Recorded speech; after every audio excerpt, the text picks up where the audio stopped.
Right breaking చూస్తున్నాం. AP assembly సమావేశాలు 10 రోజుల పాటు జరపాలని బీఏసీలో నిర్ణయించింది. ఇక ఈ మేరకు ఈ నెల 30 వరకు వర్షాకాల సమావేశాలు నిర్వహించనున్నారు. సభలో చర్చించేందుకు 18 అంశాలను టీడీపీ సభ్యులు ప్రతిపాదించారు. అటు ఆంధ్రప్రదేశ్ అసెంబ్లీ వర్షాకాల సమావేశాలు గురువారం ప్రారంభమయ్యాయి. 10 రోజుల పాటు జరిగే ఈ సమావేశాల్లో 8 చట్ట సవరణ బిల్లులను రాష్ట్ర ప్రభుత్వం అసెంబ్లీలో ప్రవేశపెట్టనుంది. అసెంబ్లీ ప్రారంభంలోనే తొలి రోజు హౌస్ లో ప్రశ్నోత్తరాలు కొనసాగాయి.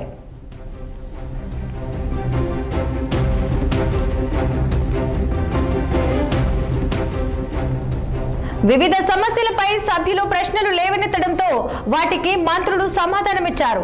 టిడ్కో ఇళ్ల కేటాయింపులను గత ప్రభుత్వం తగ్గించిందని మంత్రి నారాయణ తెలిపారు. కాంట్రాక్టర్లకు గత 4 నెలల్లో 280 కోట్లు చెల్లించామన్న ఆయన మొత్తం 51 ప్రాంతాల్లో టిడ్కో ఇళ్లను మళ్లీ ప్రారంభించినట్లు చెప్పుకొచ్చారు. కాంట్రాక్టర్లకు 3664 కోట్ల బిల్లులు చెల్లించామని వివరించారు. మొత్తం ప్రాజెక్టు పూర్తి కావాలంటే 6000 కోట్లు అవసరమని హడ్కో వాళ్ళను అడిగితే వారు 4500 కోట్లు రుణం ఇస్తామని చెప్పినట్టు మంత్రి గుర్తు చేశారు. ఈ రుణం వచ్చిన వెంటనే కాంట్రాక్టర్లకు 3500 కోట్లు బకాయిలు చెల్లిస్తామని ఆయన స్పష్టం చేశారు.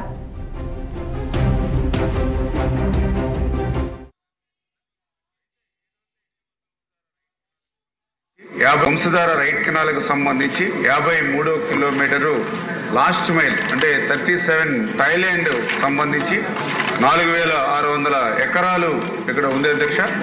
ఈ 4600 ఎకరాలకు సంబంధించి ఇక్కడ డిస్ట్రిబ్యూషన్ సిస్టమ్ డెవలప్ కాకపోవడం వల్ల మరి ప్రజెంట్ 2537 ఎకరాలకు మాత్రమే నీరు అందుతున్నటువంటి పరిస్థితి. ఇంకా 2104 ఎకరాలకు నీరు మరి అందనటువంటి మాట వాస్తవమే అధ్యక్ష.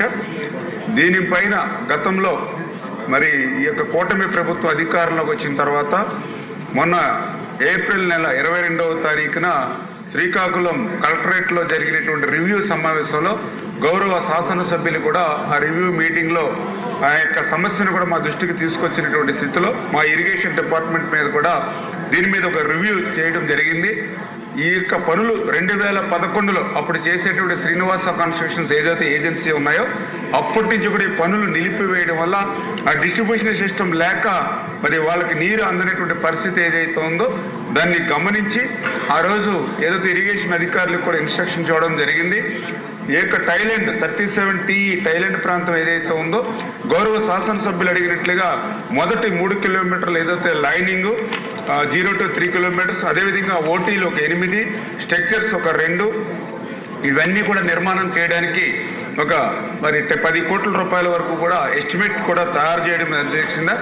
అయితే ఏదైతే ఈ యొక్క పాత ఏజెన్సీ ఎవరైతే ఉన్నారో దీన్ని ప్రీ క్లోజ్ చేసిన తర్వాత మరి ఈ యొక్క ఎస్టిమేషన్లు మళ్ళీ శాంక్షన్ చేసి ఇవ్వాలి కాబట్టి అధికారులకు కూడా ఏదైతే ఆ ఏజెన్సీని ప్రీ క్లోజ్ చేసి తొందరలోనే ఈ ఎస్టిమేషన్ శాంక్షన్ చేసి ఏదైతే థాయిలాండ్ ప్రాంతానికి ఏదైతే మరి పూర్తిగా 11 గ్రామాలకు కూడా ఆ సాగునీరు అందించేటువంటి బాధ్యత కూడా మరి తీసుకుంటామని చెప్పి కూడా మీ ద్వారా ఈ సందర్భంగా తెలియజేసుకుంటూ ఖచ్చితంగా ఉత్తరాంధ్రకి ఎప్పుడు కూడా ఈ ప్రభుత్వం ప్రయారిటీ.